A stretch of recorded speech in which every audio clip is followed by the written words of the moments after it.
Il n'y aurait qu'un seul CDI, mais ce CDI serait hyper précaire au début et vous auriez des droits au fur et à mesure que vous avez de l'ancienneté.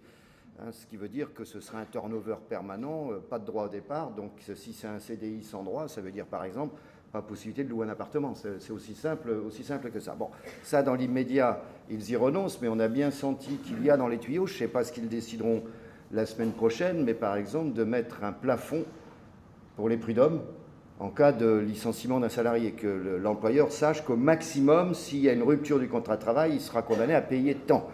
Ce à quoi nous nous sommes opposés, bien entendu, et nous nous opposons parce que ça veut dire que le juge n'est plus en situation d'apprécier la réparation du préjudice, quel qu'il soit. Bon, mais ça, on sent que c'est un élément dans les tuyaux.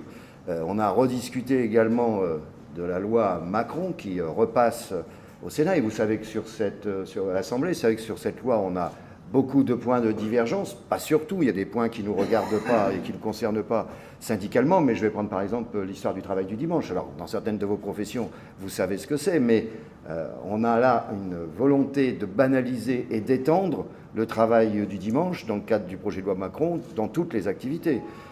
C'est vrai dans le commerce, mais ce sera vrai dans d'autres activités. Si vous prenez par exemple ce qui serait demain les zones touristiques internationales, on ne sait pas comment ces zones seront délimitées. Quand on pose la question, on nous répond là où l'essentiel du chiffre d'affaires est fait par des étrangers. Alors on se demande si, par exemple, il va falloir demander un passeport à l'entrée des magasins pour savoir si les clients qui viennent sont étrangers ou pas. Mais vous voyez, une définition très floue. Pareil pour les zones commerciales, là où il y a une affluence particulière le dimanche. Bah oui, mais pour qu'il y ait une affluence particulière, il faut déjà qu'elle soit ouverte. Donc un projet très flou et qui consisterait non seulement à étendre le travail du dimanche dans les magasins, mais si on l'étend dans les magasins, on va l'étendre dans les services de sécurité, on va l'étendre dans les services de gardiennage, et la loi ne prévoit même pas que les salariés seraient payés au double. Alors je prends cet exemple, il y a aussi des remises en cause sur les prud'hommes dans le projet de loi Macron. Et il y a le projet de loi Rebsamen. Il n'y a qu'une organisation qui est satisfaite de ce projet de loi, je ne vous la cite pas, ce n'est pas la peine de lui faire de la pub. Nous avons beaucoup de points critiques sur ce projet de loi. Premier point critique, c'est une remise en cause du rôle du CHSCT. Je vous rappelle que jusqu'à aujourd'hui, dans les entreprises de moins de 200 salariés, il y avait possibilité pour l'employeur de faire ce qu'on appelle une délégation unique du personnel, qui regroupe les délégués du personnel et le comité d'entreprise. Mais le CHSCT devait rester à côté. Là, il monte le seuil de 200 à 300, et dans la délégation unique, il rentre le CHSCT. Alors, juridiquement, le CHSCT conservera sa personnalité morale, sauf que ce seront les mêmes salariés mandatés qui seront à la fois délégués du personnel, membres du comité d'entreprise et membres du CHSCT. Ça signifie qu'on ne peut pas être bon partout, on ne peut pas être un excellent DP, un excellent membre du CE et un excellent membre du CHSCT, premier élément. Deuxième élément, la structure, l'institution représentative du personnel, celle qui aujourd'hui gêne le plus les employeurs, plus que les DP ou le comité d'entreprise, c'est le CHSCT. Tout simplement parce que c'est là qu'on travaille sur les conditions de travail, la sécurité au travail. Or, le fait de les faire siéger ensemble, vous imaginez demain, sur un problème particulier, les mêmes élus qui vont traiter d'un dossier d'hygiène et de sécurité au travail, et puis qui seront amenés à traiter les conséquences sur l'emploi. Ils auront des pressions inévitables pour dire, attention, ne soyez pas trop stricts sur les questions d'hygiène et de sécurité, parce que ça risque d'avoir une influence négative sur l'emploi. Donc c'est une manière d'affaiblir le poids et le rôle des comités d'hygiène, de sécurité et des conditions de travail dans les entreprises de moins de 300 salariés, mais aussi au-dessus, parce que la loi prévoit qu'au-delà de 300 salariés, dans toute entreprise, on peut aussi fusionner les instances, à condition d'avoir un accord majoritaire. Ça veut dire un accord signé par un ou des syndicats qui représentent plus de 50% des salariés à l'occasion des élections. Ça aussi, ça confirme ce que nous disons depuis le début sur le danger des accords majoritaires. Quand on discute avec quelqu'un dans la rue, si on lui pose la question « Est-ce que tu trouves normal que pour qu'un accord soit valable dans une entreprise, il doit être signé par un ou des syndicats qui représentent plus de 50% du personnel ?» Première logique, ça peut être de dire oui au nom de la démocratie. Sauf qu'on n'est pas dans une situation comme le sont les députés ou les sénateurs. Quand les députés votent une loi, il faut bien qu'il y ait une majorité de 50% pour savoir si la loi est votée ou pas. Mais ils décident. Quand on est en négociation, on ne décide pas tout seul. En face, on a un interlocuteur. Or, ce qu'on a toujours dit, et ça se confirme, c'est que l'accord à 50% va être utilisé pour déroger, mais déroger au sens négatif pour les salariés. Imaginez demain, dans une entreprise, un ou des syndicats signent un accord qui déroge à la convention, déroge, quand je dis déroge, en moins, pas en plus, qui déroge à la convention collective, voire au Code du travail. On dira, mais c'est pas conforme à la convention collective ou au Code du travail. Et la tendance sera de nous dire, oui, mais c'est pas grave puisque c'est démocratique. Plus de 50% l'ont accepté, donc il faut accepter la dérogation. C'est donc une remise en cause potentielle des conventions collectives nationales. C'est ça le danger derrière sur les accords majoritaires, voire du Code du travail. Et je vous rappelle que parallèlement, le Premier ministre a demandé donné une mission à l'ancien directeur du travail, M. Combrexel. Ce ne sont pas les hommes qui sont en cause, qu'on se comprenne bien, qui s'entourent d'une dizaine d'experts pour savoir comment demain doit évoluer la négociation collective dans notre pays. Est-ce qu'il faut favoriser plus qu'aujourd'hui les accords d'entreprise? Qui dit favoriser les accords d'entreprise, qui plus est avec la règle de l'accord majoritaire, ça veut dire remettre en cause les conventions collectives de branche. Il faut bien comprendre que dans beaucoup de pays, il y a cette tendance aujourd'hui, qui est une tendance néolibérale. Moi, je rappelle souvent que quand la Troïka est intervenue en Grèce, dès le début des difficultés en Grèce, l'une des premières mesures qu'elle a demandées au plan social, c'est la remise en cause des conventions collectives nationales. Remise en cause des conventions collectives nationales pour négocier uniquement au niveau de l'entreprise. Là où la pression est la plus forte sur les salariés, et là où, s'il n'y a pas de syndicat dans une petite boîte, vous vous retrouvez pieds et mains liés vis-à-vis de l'employeur. Donc ça, c'est dans le projet de loi de Rebsamen, qui, comme j'ai dit, qui porte bien mal son nom, puisqu'il porte sur le dialogue social et qui risque d'être suivi.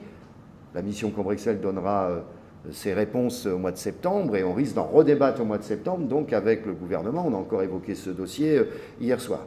Et nous avons d'ailleurs protesté à la fois contre la mise en place de cette commission, mais également sur le contenu, les gens qui composent cette commission. Là encore, ce n'est pas personnel, mais par rapport à ces, entre guillemets, experts qui sont plutôt tous de la même tendance, à savoir ou pro-patronal ou partisans de la dérogation, partisans de la négociation d'entreprise. On ne retrouve pas, par exemple, des experts qui auraient pu, et il y en a, proches de nos analyses, attachés au Code du travail et attachés aux conventions collectives nationales notamment. Deuxième élément sur la loi dite Rebsamen, s'occuper des travailleurs des petites entreprises. Là où les moins de 11, là où il n'y a pas de syndicat, etc.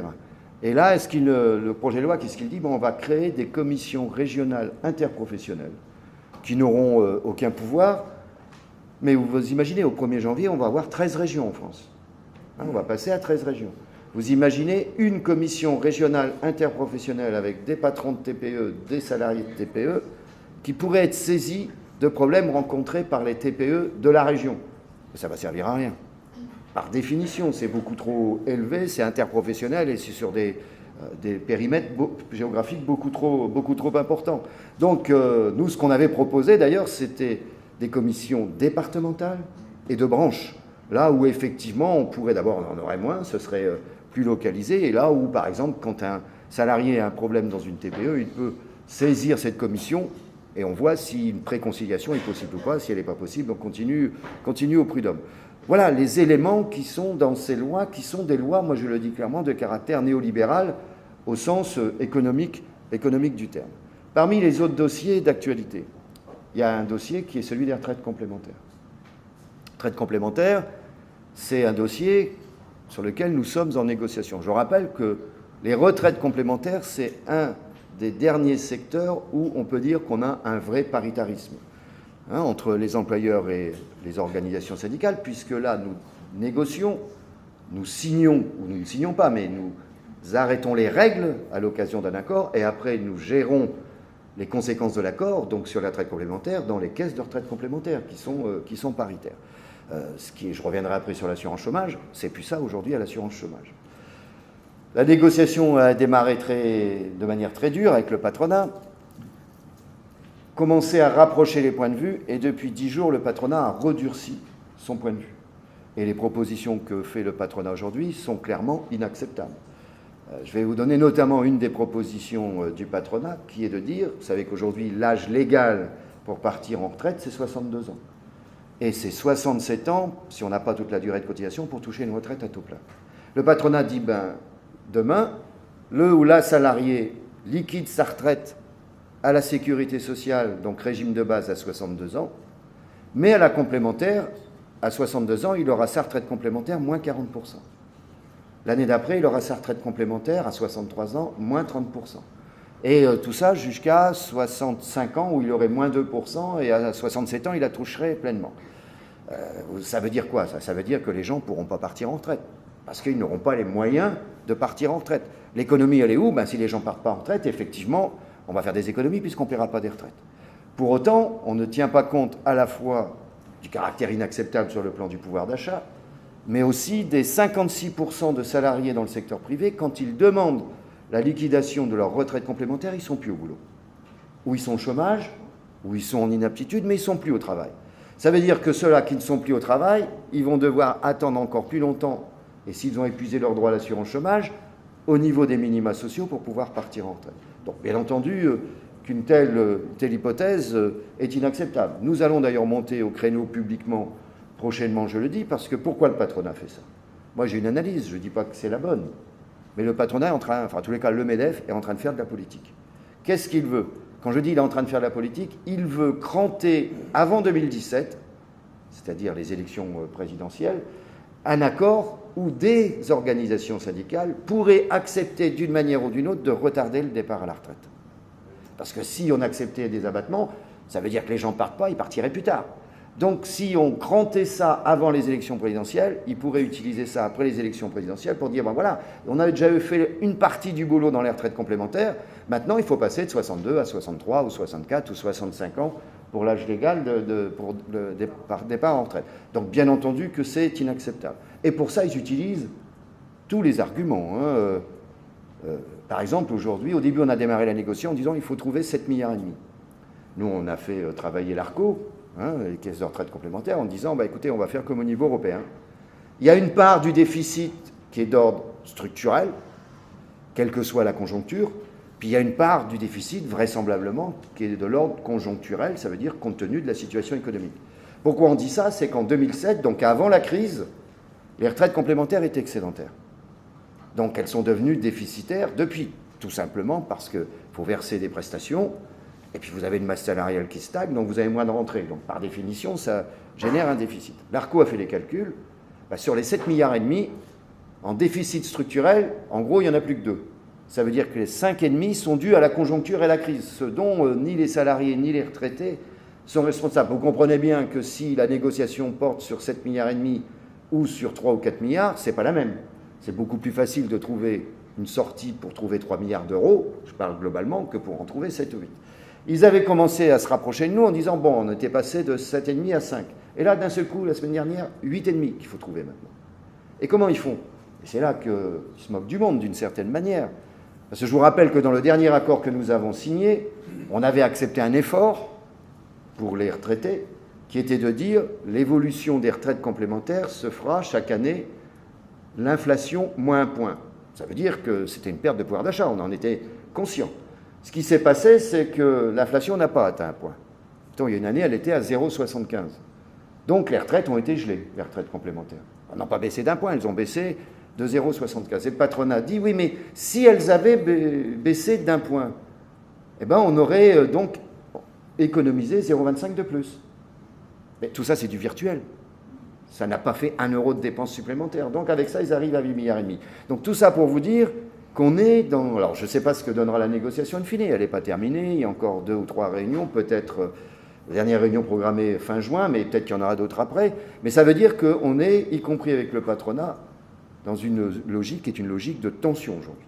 Avec, j'en suis persuadé, pour une partie du patronat en tous les cas, une dimension politique, politicienne. Une partie du patronat est en train de préparer les élections présidentielles de 2017. Ça, moi, je le dis clairement, je ne le dis pas encore publiquement, ça viendra prochainement, mais on est clairement dans ce schéma-là. Deuxième dossier, alors on verra dans les semaines à venir ce que ça donnera. On va avoir aussi la négociation de l'assurance chômage. Vous vous rappelez de la dernière, qui a été un peu rock'n'roll, ça risque d'encore d'être pire cette fois-ci. D'abord, sur le timing. Le gouvernement voulait qu'on avance la négociation. On a refusé, d'autres aussi. Pourquoi le gouvernement voulait qu'on avance la négociation? Tout simplement parce que les retraites, comme l'assurance chômage, ça fait partie des prélèvements obligatoires. Donc les résultats des retraites complémentaires, des retraites de la Sécu, de l'assurance chômage, ça rentre dans les calculs de déficit budgétaire au niveau européen. Donc le gouvernement aurait bien aimé pouvoir afficher des économies dans l'assurance chômage dans le cadre de la préparation du budget pour 2016. Donc pour ça, il fallait qu'on avance la négociation. Ce n'est pas le cas, elle n'a pas été avancée. Et pourquoi ça risque d'être plus dur? À la fois pour des raisons financières, c'est évident, parce que le déficit s'accumule dans l'assurance chômage. Là aussi, moins de recettes, plus de dépenses. Donc par définition, ça crée un déficit. Mais deuxième élément, on n'est plus réellement dans du paritarisme. Avant, dans l'assurance chômage, nous négocions, syndicats et patronat, les conventions d'assurance chômage. Et quand ces conventions étaient signées, elles rentraient en application et nous gérions ces conventions avec les ACDIC. Les ACDIC étant des structures paritaires à l'époque. Aujourd'hui, nous continuons à négocier les conventions, mais une fois qu'on a signé la convention, ce n'est plus un régime paritaire qui suit l'application, c'est Pôle emploi. Or, Pôle emploi, on y est, mais c'est des strapontins. C'est l'État qui dirige Pôle emploi.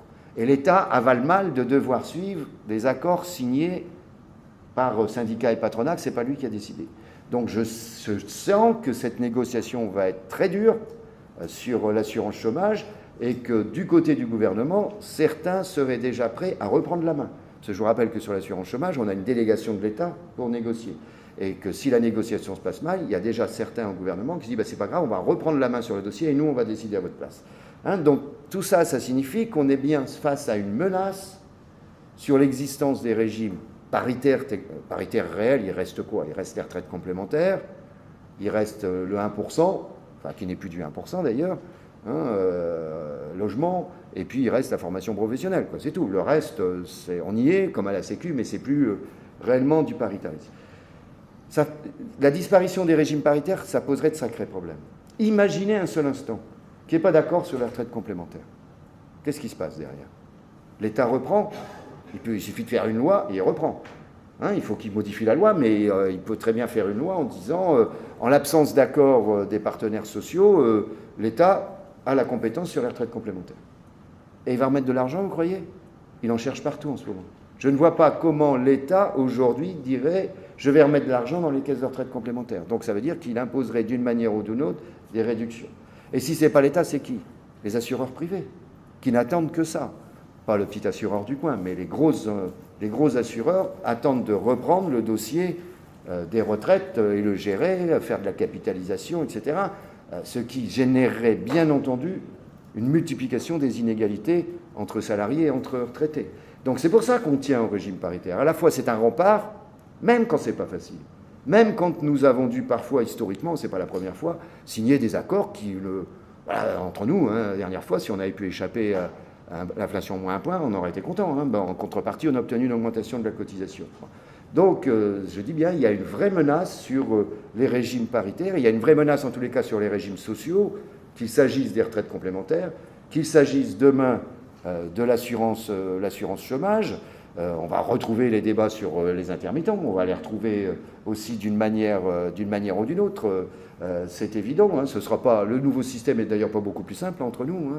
Je ne sais pas comment, si, in fine, ce seront les interlocuteurs sociaux qui seront responsables s'il n'y a pas d'accord dans les fédérations, avec les fédérations patronales. Donc ce ne sera pas aussi simple que ça. Donc tout ça, on va retrouver ces débats prochainement. Pareil, les tensions sur la sécurité sociale. Donc ça fait quand même beaucoup de dossiers où nous sommes et nous allons être en première ligne dans les semaines et les mois à venir. Tout ça parce que nous sommes dans une logique néolibérale. Je lisais dans le train en venant un article de je ne sais plus qui, philosophe dont j'ai oublié le nom, qui expliquait que quand certains philosophes type Raymond Aron combattaient le stalinisme, le communisme des pays de l'Est en dénonçant ce communisme comme un totalitarisme, et ils avaient raison, mais ces gens-là, c'est pas une critique, vous ne pouvez pas le prévoir, mais le même Raymond Aron n'avait pas anticipé le fait que le néolibéralisme est une nouvelle forme de totalitarisme. Et c'est pas faux. Sur le fond, ça n'est pas faux. Parce que la situation de crise n'est pas terminée. Crise internationale n'est pas terminée. On peut très bien se retrouver à un moment donné avec une nouvelle crise financière. Tout simplement parce que les problèmes n'ont pas été réglés au niveau international. Toutes les grosses institutions financières, toutes les grosses banques, la trentaine de banques dans le monde qui contrôlent 80% des marchés financiers. Il y a une française. Il y a notamment 10 qui contrôlent plus que d'autres. La française, c'est la BNP, par exemple. Bon. Ces banques-là, ces entreprises-là, dès qu'elles ont une difficulté, comme tout le monde dit, elles sont trop grosses, on ne peut pas risquer une faillite, donc il faut les aider. C'est ce qui s'est passé en 2007-2008. Et donc si ça revenait, je ne sais pas comment on sortirait, parce qu'entre-temps, on a augmenté partout les dettes publiques pour aider les banques, dans tous les pays, y compris chez nous. Mais quand je dis, donc tout ça, c'est pas réglé. On n'a toujours pas régulé, réglementé le travail des banques au niveau international.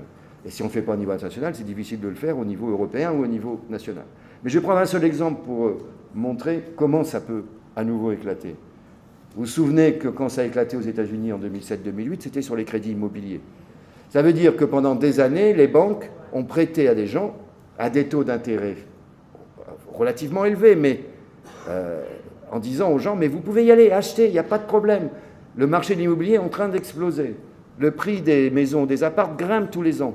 Donc, ce que vous achetez, je dis n'importe quoi, 100 000 $, dans 5 ans ou dans 6 ans, ça vaudra 180 000 $. Donc, vous pouvez y aller, vous allez vous enrichir, allez-y. Jusqu'au jour où le marché de l'immobilier s'est cassé la figure. Et ce que vous aviez acheté 100 000 $, ça valait plus que 80. Résultat des courses, les gens ne pouvaient plus rembourser. Donc, on a saisi leur maison, etc. On se souvenait tous de ça en 2007-2008. Aujourd'hui, le problème aux États-Unis, l'un des problèmes aux États-Unis, c'est ce qu'on appelle la bulle étudiante. Aux États-Unis, faire des études supérieures, ça coûte très cher. Une inscription à l'université, ça peut monter jusqu'à 60 000 $ par an. Donc, comprenons bien que beaucoup d'étudiants ne peuvent pas payer 60 000 $ par an, rien que pour les frais d'inscription. Qu'est-ce qu'ils font? Ils s'endettent auprès des banques. Et ils s'endettent sur une durée de 20 ans.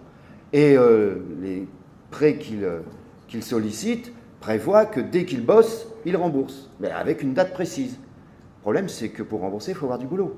Or, avec la crise, beaucoup d'étudiants ne trouvent plus de boulot. Donc, ils ne peuvent pas rembourser les crédits. Et donc, il y a une bulle qui est en train de se créer comme ça. L'évaluation de cette bulle, c'est 1300 milliards de $. La bulle étudiante, c'est 1300 milliards de $. Imaginez qu'à un moment donné, je ne dis pas que ça va arriver, mais certains le disent, à un moment donné, cette bulle peut exploser. Comme la bulle des marchés immobiliers a explosé. Résultat des courses, si ça explose, on va se retrouver avec une série de difficultés en chaîne, des déficits publics qui vont augmenter parce qu'il va falloir aider les banques, etc. Donc tout ça n'est pas réglé. Et ce n'est pas réglé au niveau international, ce n'est pas réglé au niveau européen non plus. Quand je dis que ce n'est pas réglé au niveau européen, c'est que la nature de la construction européenne, nous sommes européens, je le dis toujours, mais très critiques sur la manière dont l'Europe se fait. Et le fait que l'Europe soit son seul, de par les traités qui existent actuellement, le seul objectif, c'est de combattre l'inflation pour la Banque centrale, y compris quand il n'y en a pas, et de réduire les déficits budgétaires. Au passage, on ne nous parle plus des déficits publics, qui, eux, ont monté partout, dans tous les pays européens. Nous, on a plus de 90% de la dette en public française représente plus de 90% du PIB.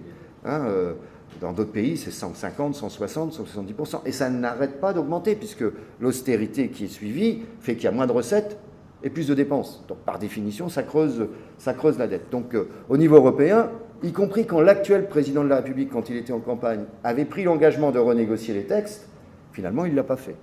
Mais ça explique le fait que la France, comme les autres pays européens, se sont inscrits dans cette logique que nous qualifions d'austérité.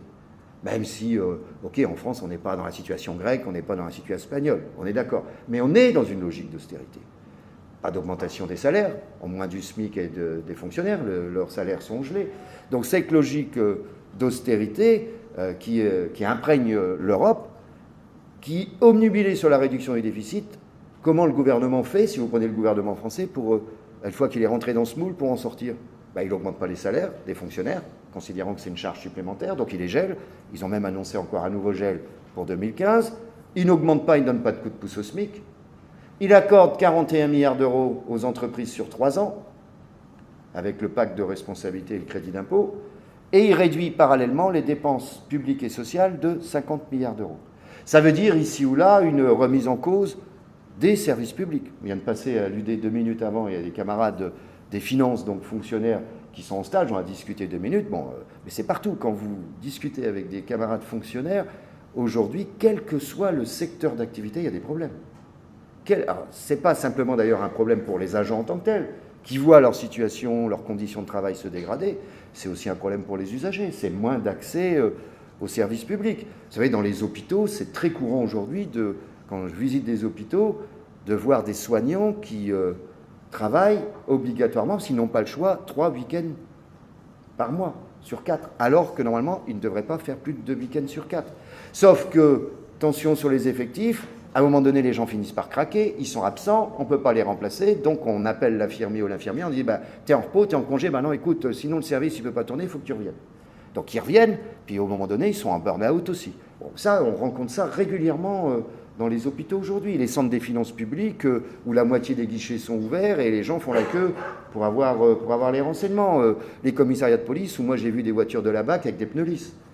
Vous imaginez, s'il faut partir en poursuite, c'est pratique hein, d'avoir des pneus lisses sur une voiture de la BAC. Bon, on peut multiplier les exemples, c'est partout le service public. Et ça, c'est vraiment lié à une politique d'austérité. Alors dans ce cadre-là, qu'est-ce qu'on a été amené à faire syndicalement?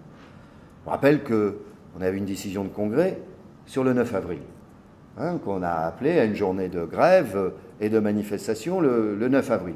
Moi, je considère qu'elle a été réussie, cette journée, dans le contexte actuel.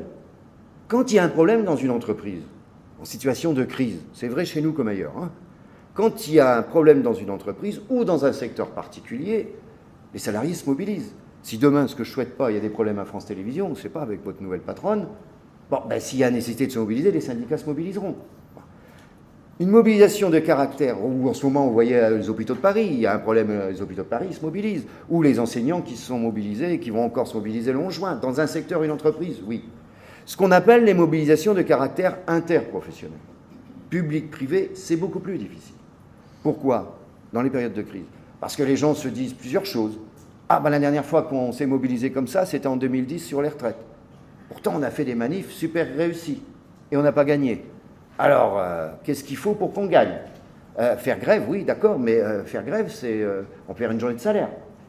Donc, et on va gagner quelque chose si on fait grève. Donc, au moins, ce sont des... Je ne dis pas les militants, mais il y a des interrogations qui se comprennent. Hein, donc, c'est beaucoup plus difficile. Ça ne veut pas dire qu'il ne faut pas faire. Et c'est pour ça qu'on a fait le 9 avril. Ah, mais on ne va pas faire n'importe quoi non plus. Mais le 9 avril, dans ce cadre-là, a été réussi. Dans le public, taux de grève variable d'un secteur à l'autre. Dans le privé, bon, on n'a pas le global, on ne sait pas. Mais ici ou là, il y a eu des arrêts de travail, des grèves dans les entreprises, etc. Donc, c'est beaucoup plus difficile. Mais ça veut dire qu'il faut maintenir cette pression. Si on ne fait pas ça avec ceux avec qui on peut trouver un accord, hein, vous savez, l'action commune, si on est d'accord, il n'y a pas de problème. Hein, mais à condition d'être d'accord, en gros, sur les revendications. Si on ne fait pas ça, on est un des derniers remparts.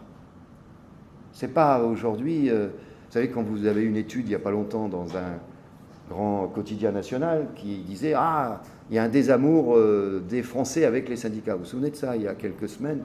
Bon, en plus, on interroge les Français. Dans les Français, par définition, il y en a qui sont antisyndicalistes, hein, quels qu'ils soient. Donc, ça relativise déjà le résultat.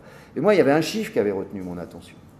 C'est que quand on interrogeait les Français, je ne dis pas les salariés, en disant « Est-ce que vous pensez que les syndicats défendent bien les intérêts des salariés ?» 54% disent oui.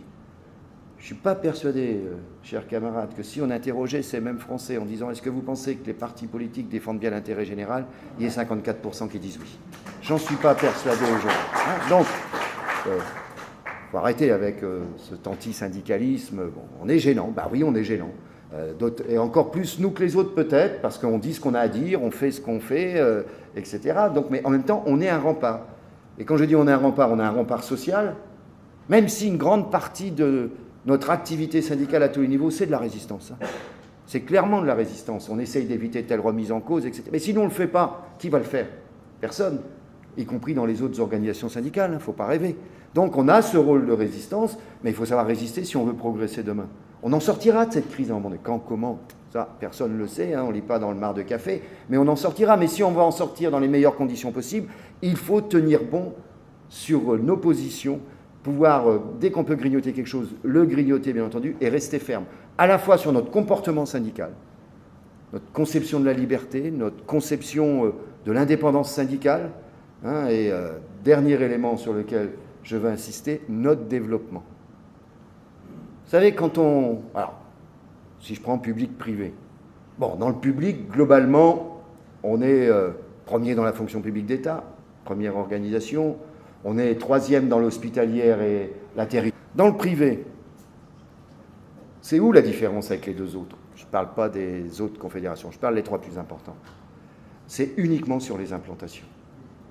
Quand vous avez 100 élections dans le secteur privé où il y a au moins un syndicat présent dans l'entreprise. S'il n'y a pas de syndicat, il n'y a pas d'élection. Si vous avez donc sur 100 élections qui ont lieu, CGT, CFDT sont présentes dans 45 élections. Nous, on est présents dans 31 élections. Ces 14 ou 15 points d'écart, c'est la différence que nous avons avec les 2 autres organisations. Si on se développe en implantation, à la limite, on peut faire le calcul, si on n'est pas les premiers, on n'est pas loin. Parce que là où on est aussi bon, voire meilleur. C'est pas le problème. Donc il y a un gros travail que nous avons à faire, que nous avons entamé, que votre fédération, toutes les structures entament, et on va poursuivre. On est en train de faire de nouveaux stages à la Confédération là-dessus. C'est à la fois là où on fait des adhérents. On augmente le nombre d'adhérents. Vous savez très bien, et vous le vivez, au moins dans les entreprises, quelles qu'elles soient, si en face du patron, quel qu'il soit, public ou privé, c'est quelques adhérents, et le patron il sait, ce que représente le syndicat dans la boîte, s'il dit bah oui, derrière FO il y a 5 adhérents, bon, c'est pas eux qui vont nous emmerder, pardonnez-moi l'expression. S'il sait que derrière c'est pas simplement 4-5, mais il y a une vraie force, on a déjà gagné une partie du rapport de force. Parce qu'ils nous considèrent déjà différemment. Ça ne veut pas dire qu'on gagne tout, mais ça veut dire qu'on pèse déjà dans l'entreprise, à la fois en adhésion et à la fois en résultats électoraux. Et deuxième élément, là où on n'est pas, il faut essayer de s'implanter. C'est vrai dans tous les secteurs d'activité, c'est vrai, et on a de bons résultats. Moi, j'ai vu parmi les derniers résultats qu'on a eus dans le secteur de l'audiovisuel, le groupe RTL, RTL Média, etc., où on a cartonné, on est tout seul maintenant. Bon, donc, à plus de 80% aux élections. Bon, ben voilà, je ne dis pas qu'on fera ça partout, mais en tous les cas, quand on fait un vrai travail de développement, et ça se fait d'abord sur le terrain. Oui, les positions générales de l'organisation, ça, je peux comme tout le monde dire des conneries, ça arrive à tout le monde ça, mais bon, mais c'est pas... Les gens ne viennent au syndicat d'abord parce qu'ils trouvent en face d'eux sur le terrain. C'est d'abord ça. L'image que le syndicat sur le terrain, le travail fait par le syndicat sur le terrain. Après, pour le reste, il suffit de bien se coordonner, de travailler. Vous savez, vous prenez une zone commerciale, etc., où on est présent, il y a 10 entreprises, on est présent dans 3. Il faut avoir le réflexe que là où on est, de temps en temps, on va voir les gens d'en face où il n'y a pas. Et on finit par s'implanter d'une manière ou d'une autre. Donc ce travail de syndicalisation, ce travail de développement, c'est une priorité. On l'a dit au Congrès, mais ce sera une priorité. Ça veut dire qu'à partir de là, on doit tous tirer dans le même sens. Et on a encore, dans beaucoup d'endroits, des potentialités de développement qui sont des potentialités importantes, y compris dans vos secteurs d'activité. Moi, je rêve, je le dis devant vous, qu'un jour, on n'ait qu'une seule structure de journalistes, par exemple. Alors après, vous faites comme vous voulez, mais c'est pas nouveau. Mais je crois que ça nous aiderait dans le développement. Je crois que ça nous aiderait dans le développement de l'organisation. Par exemple, bon après, je sais que c'est compliqué, mais ce serait un élément, j'en suis sûr, de développement. Ça fait des années que, alors après, il y en a qui peuvent le dire et pas le faire. Ça fait des années que, y compris des journalistes, quand je fais les médias, les journalistes, pas tous, certains disent, ouais, mais FO c'est compliqué, on ne sait pas où il faut aller. Combien de fois j'ai entendu ça? Alors ça ne veut pas dire que s'il y en avait qu'un, il viendrait, on se connaît ça aussi. Mais en tous les cas, ça simplifierait les choses, et ça fait partie donc ce serait un outil important, y compris pour notre développement, dans ce secteur-là, comme dans les autres. Voilà ce que je voulais vous dire. Je vous souhaite bonne continuation de congrès. Moi, je vais manger avec vous, mais après, je file sur Toulouse, parce qu'il y a le congrès de l'Union départementale. Donc c'est la période des congrès en ce moment. C'est Saint-Pierre-et-Miquelon. C'est parce que c'est l'été. Oui, Saint-Pierre-et-Miquelon, c'était l'été, mais je vous assure, c'est un été frais quand même. Je vous remercie, mes camarades.